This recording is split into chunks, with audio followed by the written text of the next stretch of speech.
Assalamualaikum teman-teman, welcome back to my channel. Hey video, kembali lagi di channel saya ya. Nah teman-teman, pada video sebelumnya saya sudah jelaskan cara untuk mencairkan BPJS Ketenagakerjaan melalui aplikasi JMO. Nah pada video kali ini saya akan jelaskan gimana sih caranya untuk melakukan pencairan BPJS Ketenagakerjaan atau JHT melalui lapak asik dengan sebab klaim mengundurkan diri. Nah, supaya gak lama lagi, kita langsung aja yuk ke cara pencairannya. Nah, teman-teman, pertama-tama kalian bisa ketikkan lapak asik di Chrome melalui pencarian. Nah, kalian tinggal ketik lapak asik, lalu pilih lapak asik BPJS Ketenagakerjaan. Nah, setelah itu kita masuk ke menu lapak asik BPJS Ketenagakerjaan. Di sini ada beberapa langkah yang harus kalian lakukan. Yang pertama, ini langkah pertama, syarat dan ketentuan pengajuan lapak asik. Nah, jadi layanan ini melakukan media pengajuan klaim JHT dengan kategori sebab klaim dan dokumen kelengkapan sebagai berikut. Jadi di sini ada beberapa sebab klaim dan juga dokumen yang harus kalian sediakan. Yang pertama, di sini sebab klaim peserta mencapai usia pensiun 56 tahun.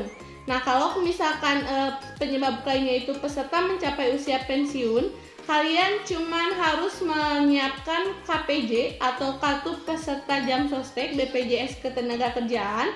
Lalu yang kedua itu ada KTP atau kartu tanda penduduk.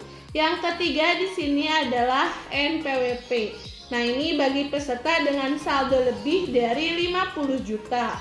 Nah, jadi cuma 3 yang harus disediakan atau disiapkan saat kalian mau melakukan pencairan dengan sebab klaim peserta mencapai usia pensiun. Nah, yang kedua di sini ada peserta mengundurkan diri.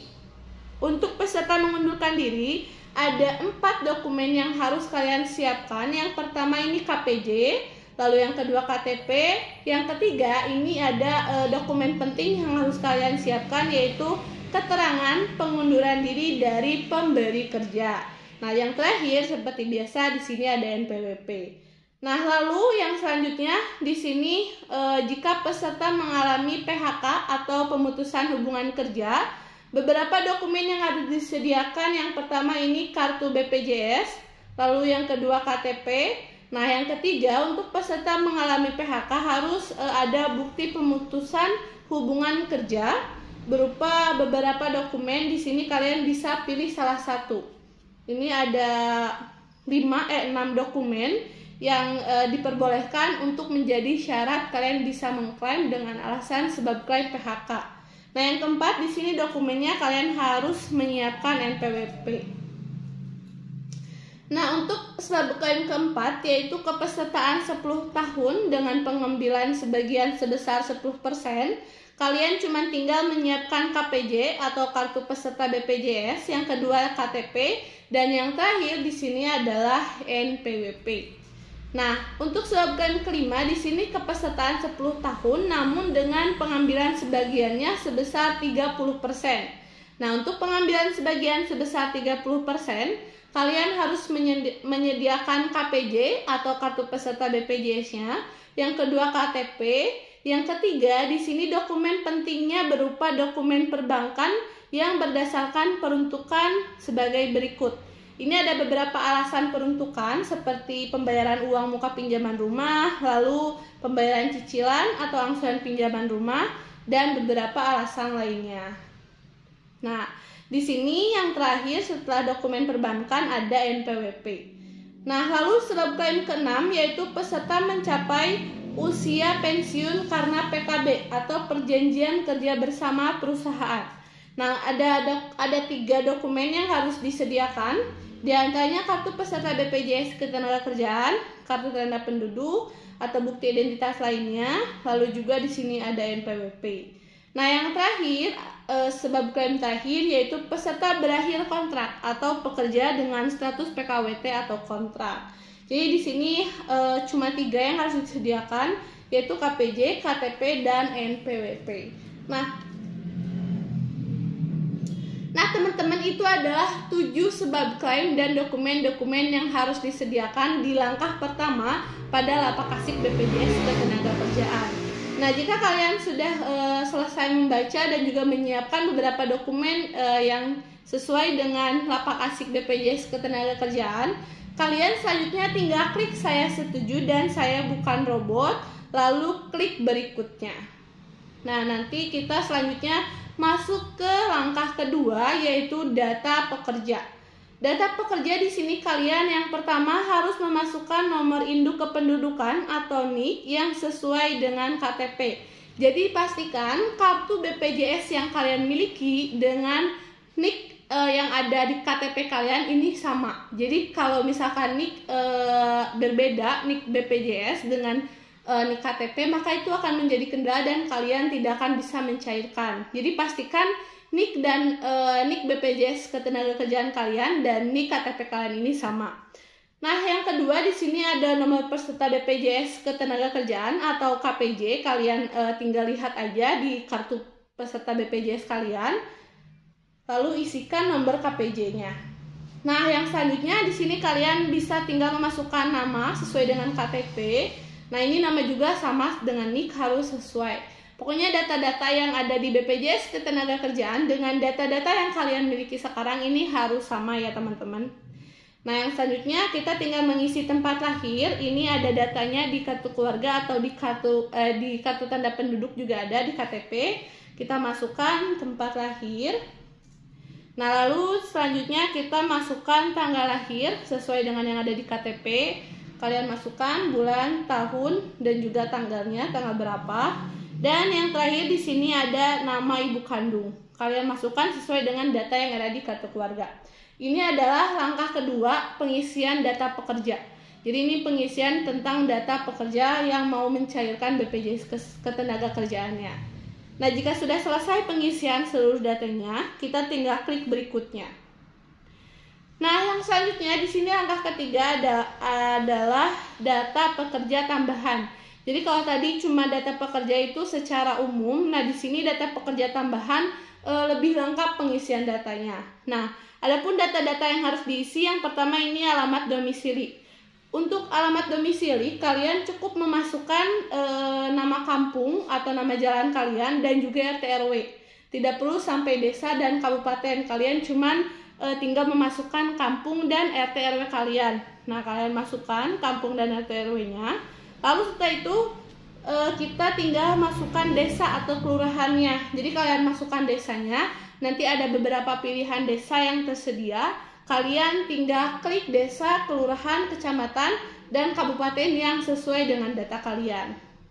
Nah, nanti setelah memasukkan desa atau kelurahan, selanjutnya kita memasukkan nomor handphone aktif atau WhatsApp. Nah, ini nomor handphone aktif ini harus aktif secara SMS. Nah, nanti SMS akan dikirim, nanti kode verifikasi akan dikirimkan melalui SMS. Kalian tinggal masukkan kode verifikasinya dan lakukan verifikasi. Nah, selanjutnya di sini ada alamat email pribadi aktif. Kalian masukkan email pribadi aktif yang ada di handphone kalian. Jadi saat proses pengajuan itu informasi-informasi terbaru terkait pengajuan kalian ini bisa masuk melalui email kalian. Nah, yang selanjutnya di sini ada nama bank. Kalian pilih sesuai dengan bank yang kalian miliki dan juga nomor rekeningnya diisi sesuai dengan nomor rekening kalian. Nah, teman-teman, ada beberapa kasus yang tidak bisa melanjutkan pengajuan saat memasukkan nama bank dan nomor rekening.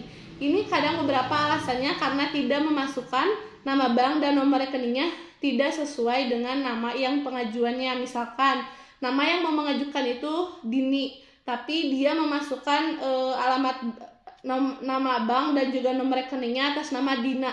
Jadi itu otomatis tidak bisa dan langsung terdeteksi oleh lapak asik gitu. Jadi pastikan kalian memasukkan nama bank dan nomor rekeningnya ini sesuai dengan data kalian. Kayak gitu, jangan punya saudara, orang tua, dan lain-lain gitu. Jadi harus atas nama kalian sendiri ya.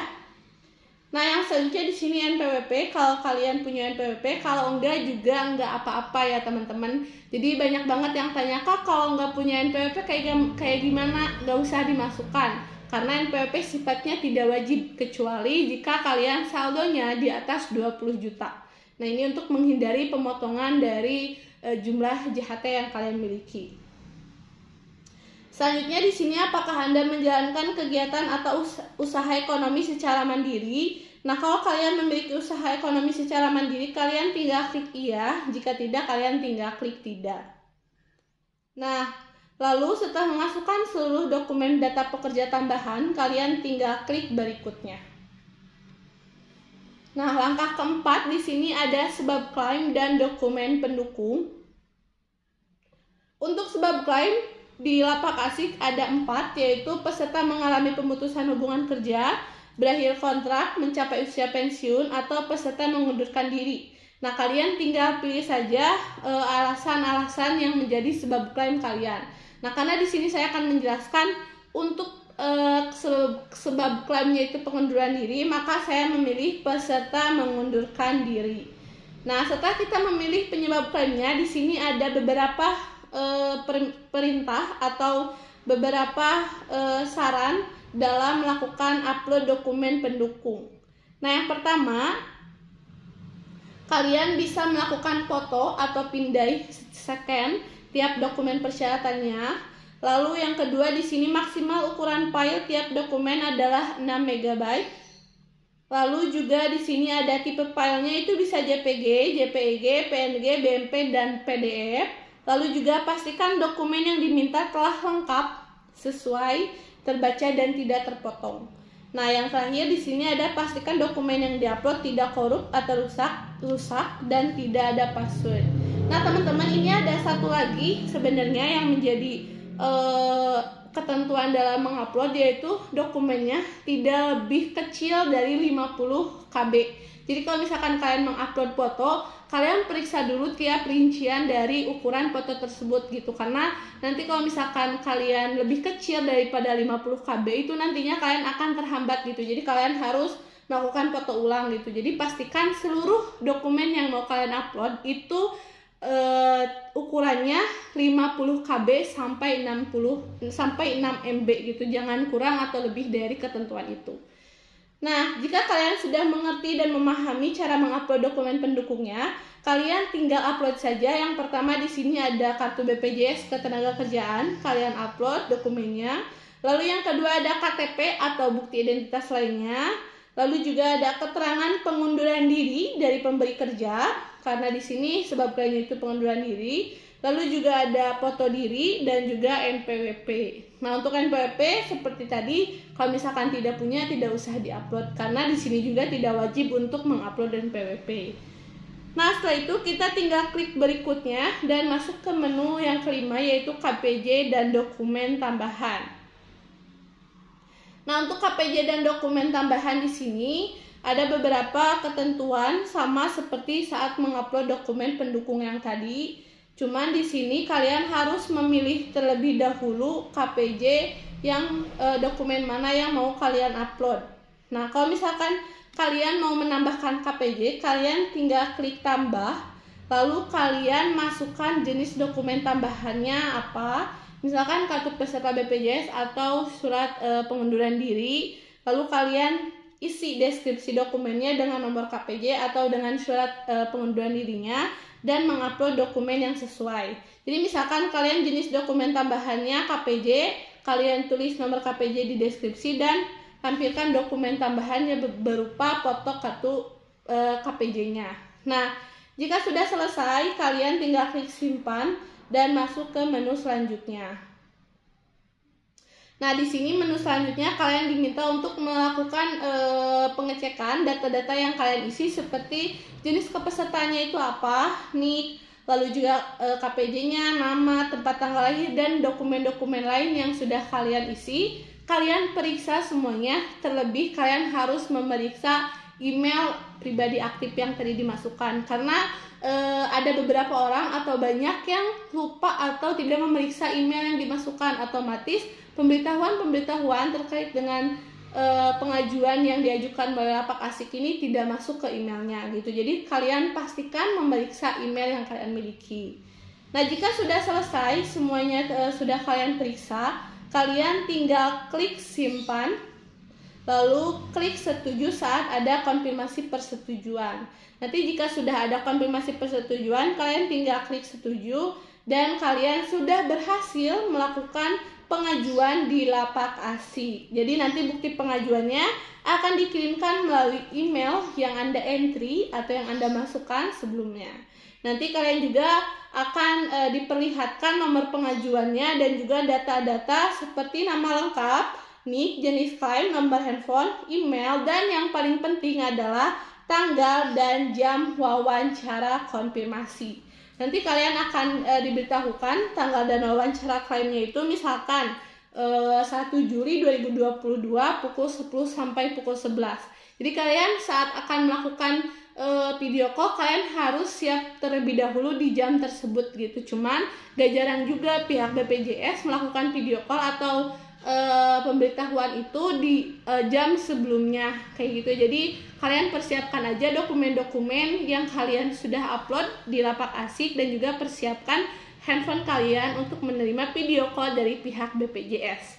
Nah teman-teman, mungkin cukup sekian untuk melakukan pencairan BPJS Kesehatan dengan sebagai pengunduran diri. Jangan lupa like, comment, and subscribe. Bye-bye.